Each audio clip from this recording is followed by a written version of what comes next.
video, I'm going to show you one of my favorite chess miniatures of all time played by the legendary Madras Tiger Vishy Anand. This game was played by Magnus Carlsen against Vishy Anand in the 2017 World Rapid Championship held in Riyadh. Magnus Carlsen, who's playing from the white pieces, opens the game with pawn to d4, and one of the reasons I like the game so much is that Vishy Anand clearly outplayed Magnus Carlsen in an equal ending, and he perfectly illustrated how to play against a super strong grandmaster and world champion like Vishy Anand. So after pawn to d4, black goes knight to f6, pawn to c4, and black goes e6 now. Knight to c3, and after knight to c3, black just goes bishop to b4, and this is known as the Nimzo-Indian. White goes pawn to e3, he wants to develop the other bishop around, black castles, bishop to d3, and after bishop to d3, black immediately strikes in the center with pawn d5. After pawn d5, you can see that the bishop is causing some hindrance in white's development. White simply attacks it, a3, bishop captures c3, and after b captures c3, I would like you to pause the video for a few minutes and try to come up with the move that you should play in this position. After b captures c3, I suggest that you learn this maneuver. If you are playing against the queen's gambit, then you should immediately play d captures c4, and the idea is after bishop captures c4, white has lost a tempo. First he had developed the bishop to d3, and after d captures c4 and bishop captures c4, it's now black's move to play. So clearly white has just wasted time. Black goes c5, striking in the center, knight to f3, and black plays queen c7. The idea is if castles, then after c captures d4, black opens up an attack to the c4 bishop. So after queen c7, white goes bishop to e2 now, pawn to b6, black wants to develop the bishop to b7, bishop to b2, bishop to b7, and white castles in this position. So far it is a symmetrical position. I would say that white has a small advantage due to his bishop pair, but nothing out of the ordinary. Black goes knight b d7, pawn to c4, and you can see that both players are just developing in a classical method. After c4, black goes rook a ca. The idea is pretty simple. If you go h3, then after e captures d4, e captures d4, bishop captures f3, bishop captures f3, black would first play queen captures c4, and he would win a pawn on c4. So Vishy Anand is basically setting up a trap to Magnus Carlsen. Magnus Carlsen plays rook to c1, defending the c4 pawn, and rook f d8. Black puts some pressure on the d file, so Magnus immediately plays queen to b3. He shifts the queen to the queen side. And after queen to b3, Vishy Anand sets up a beautiful trap with knight to g4. And once again, if your opponent is not careful, if he plays h3 immediately, as he sees that knight to g4 is just a waste of time, but is it really a waste of time? After h3, we just play bishop captures f3, and now you lose a piece.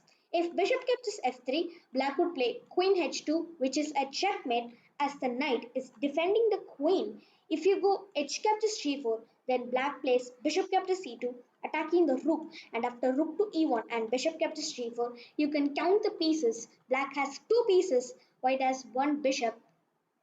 Not a good position for white at all. So after knight g4, Magnus Carlsen sees through this, and after g3, Vishy Anand shifts the knight back to f6. As the knight had served its purpose on g4, he shifts the knight back, and now he aims to put the knight on a useful square with knight e4. Rook f d1 was played, knight to e4, and white plays knight to e1. The idea of knight to e1 is that he wants to go knight g2, and after knight to f4, push d5. Knight back to d6. Black would like to play queen c6 and put some pressure on the long diagonal, and white closes the center with pawn d5. A captures d5, c captures d5, and I would say that this is the turning point of the game. White has got a d passive pawn, and he has opened up the bishop's diagonal. But in return, after c4 and queen to c2, black gains another pass pawn, which is the c passive pawn, and it's well defended. So I would say that this is a trade-off. After b5, white goes knight g2. As per his plan, he wants to go knight f4, knight c5, knight to f4, and here Black plays queen e7, which was not a good move. After queen e7, the idea is white can just play bishop to f3, but for some inexplicable reason, white plays bishop to g4, and this is not a good move at all. I know that most of you would have been expecting pawn f5, right? Well, the problem after f5 is that after bishop to f3, white would gain a good outpost with knight e6, and not only that, he would attack both the d8 rook and the g7 pawn. But after bishop to g4, Magnus seemingly misses this rook to c1 move, and white plays queen to c3, threatening checkmate on g7. And here you have to stop it. Black goes f5, the queen is indeed defending the pawn, and after bishop to f3, he goes rook c d7 and is somewhat putting some pressure on the d-passed pawn. Queen to b4, attacking the knight. And once again, it might seem like a good idea to play knight e6. The problem is black could just play knight captures e6. And after d captures e6, queen captures e6, bishop captures b7, black could just play knight captures b7. And after rook takes, black is simply better in this position as black is up a pawn. And not only that, he is up a pass pawn. So after this rook d7 move, white plays queen b4, attacking the knight, and after queen b4, black goes knight to b3, attacking the c1 rook, and here white plays knight to e6 and is attacking the d8 rook and the g7 pawn. After knight e6, white plays knight captures c1 and now rook captures c1. If black goes rook c8 here, do you see the idea? White plays knight captures g7, and the problem is, even though black is an exchange up, white gets a lot of initiative with knight to h5, and after queen to c3, the black king is very weak on g8. What use would a rook and knight be if your king is very weak?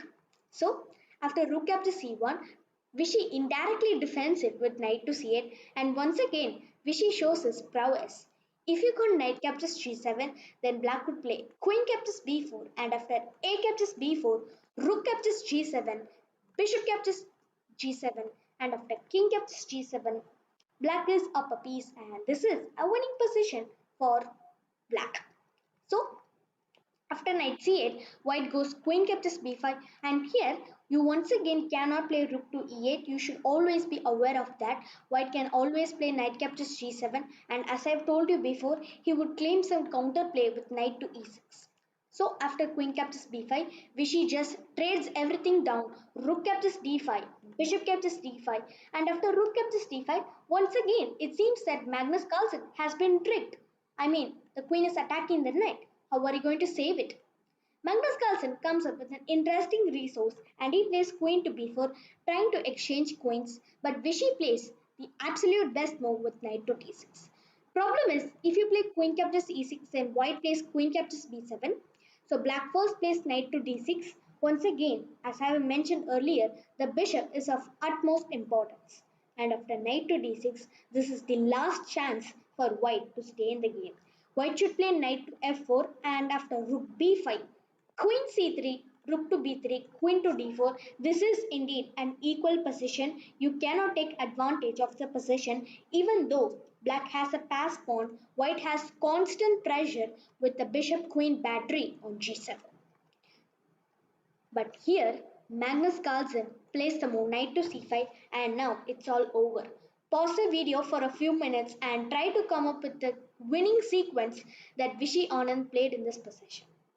After knight c5, black plays rook captures e5. You have to capture the rook, of course. After queen captures c5, here Vishy ended the game with one move with queen e4. And believe it or not, my friends, Vishy Anand made Magnus Carlsen, the world champion, resign in just 34 moves. Why did Magnus Carlsen resign the game? Well, black is threatening queen g2 checkmate and queen h1 checkmate. If you go f3, then black just plays queen captures f3 and after rook to c2, queen h1 check, king to f2, black plays knight e4 check and after king to e2, black plays knight captures c5 and he would win the queen winning position for black. So after this queen to e4 move, there is only one saving resource which is king to f1 and suddenly it seems that white's king is just running away. Then why did Magnus Carlsen resign? Well, queen h1 check, king to e2 now. We play bishop to f3, and here this is the problem of the c4 pawn. After bishop to f3, white has to play king to d2. Now the power of the knight comes into the game with knight to e4 giving a check. And after king to c2, we grab the rook with queen captures c1, and after bishop captures c1, black would just play knight captures c5. And believe it or not, my friends, this sequence gives black a full piece advantage. And not only that, black has a pass pawn. You cannot continue this position, especially against the tiger of Madras. So after this queen to e4 move, Magnus Carlsen resigned the game. What a brilliant miniature, my friends. If you like this video, please comment, share, and subscribe. I will be visiting you with more chess videos on opening chess traps, puzzles, endgame strategies very soon. So subscribe to my channel so that you do not miss any of my future content and videos. Thank you and have a great day, friends.